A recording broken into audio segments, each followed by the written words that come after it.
जय श्री कृष्णा सा। आप सभी का मेरे चैनल पर स्वागत है। आइए सुनते हैं शनि प्रदोष की व्रत कथा। सोनक ऋषि बोले कि हे सूत जी, आप अब शनि प्रदोष के विषय में बताने की कृपा करें। किस मास में शनि प्रदोष क्या फल प्रदान करता है और इसके पूर्व किसने इस व्रत को किया, सभी कथा सविस्तार वर्णन करने की कृपा करें। तब सूत जी परम आनंदित होकर बोले, हे मुनियों, आपकी शिव भक्ति प्रशंसनीय है।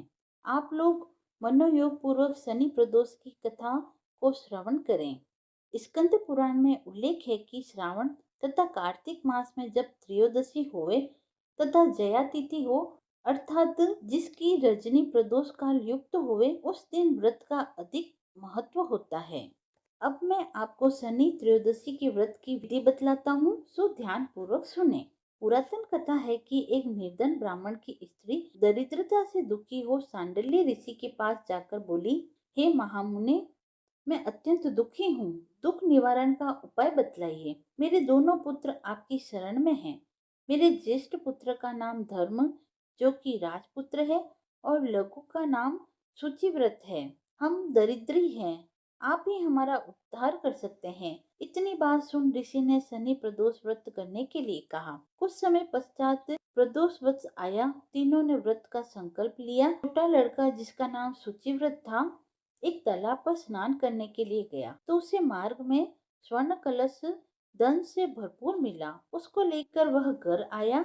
प्रसन्न हो माता से कहा कि माँ, यह धन मार्ग में प्राप्त हुआ है। माता ने धन देखकर शिव महिमा का वर्णन किया। राजपुत्रों को अपने पास बुलाकर बोली, देखो पुत्र, यह धन हमें शिव जी की कृपा से प्राप्त हुआ है, अतः प्रसाद के रूप में दोनों पुत्र आधा आधा बांट लो।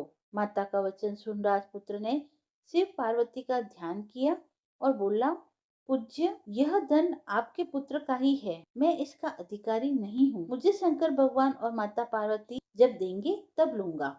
इतना कहकर वह राजपुत्र शंकर जी की पूजा में लग गया। एक दिन दोनों भाइयों का प्रदेश भ्रमण का विचार हुआ।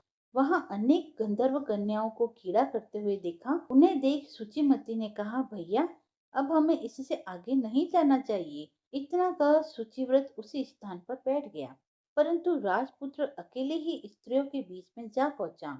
वहां एक स्त्री अति सुंदर राजपुत्र को देख मोहित हो गई और सखियों के पास पहुंचकर कहने लगी कि हे सखियों, इस वन के समीप ही जो दूसरा वन है, तो वहां जाकर देखो, भांति भांति के पुष्प खिले हैं, बड़ा सुहावना समय है। उसकी शोभा देख कर आओ। मैं यहाँ बैठी हूँ, मेरे पैरों में बहुत पीड़ा है। यह सुन सब सखियां दूसरे वन में चली गई। वह सुंदर राजपुत्र की ओर देखती रही। इधर राजपुत्र भी कामुक दृष्टि से निहारने लगा। युवती बोली, आप कहाँ रहते हैं? वन में कैसे पधारे? किस राजा के पुत्र है? क्या नाम है? राजकुमार बोला, मैं विदर्भ नरेश का पुत्र हूँ। आप अपना परिचय दें। युवती बोली, मैं गंधर्व राज विद्रविक की पुत्री हूँ। मेरा नाम अंशुमती है। मैंने आपकी मन स्थिति को जान लिया है कि आप मुझ पर मोहित है। विधाता ने हमारा संयोग मिलाया है। युवती ने मोतियों का हार राजकुमार के गले में डाल दिया। राजकुमार हार स्वीकार करते हुए बोला कि हे भद्रे, मैंने आपका प्रेमो उपहार स्वीकार कर लिया है, परंतु मैं निर्धन हूँ। राजकुमार के इस वचनों को सुनकर गंधर्व कन्या बोली, मैं जैसा कह चुकी वैसा ही करूंगी। अब आप अपने घर जाएं। इतना कहकर गंधर्व कन्या सखियों से जा मिली। घर जाकर राजकुमार ने सुचिमती को सारा वृत्तांत कह सुनाया। तीसरा दिन आया। वह राजपुत्र सूचीव्रत को लेकर उसी वन में गया। वहीं गंधर्वराज अपनी कन्या को लेकर आ पहुंचा।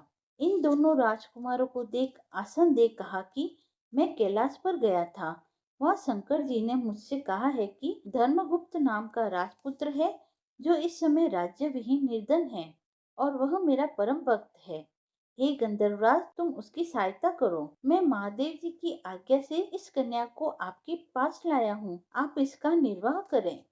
मैं आपकी सहायता कर आपको राजगद्दी पर बिठा दूंगा। इस प्रकार गंधर्व कन्या को पाकर राजपुत्र अति प्रसन्न हुआ और भगवान की कृपा से अपने शत्रुओं का दमन करके उसने राज्य के सुख को भी भोगा।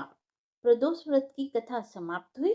यदि आपको कथा पसंद आई हो तो आप मेरे चैनल को लाइक, शेयर एंड सब्सक्राइब करें। धन्यवाद।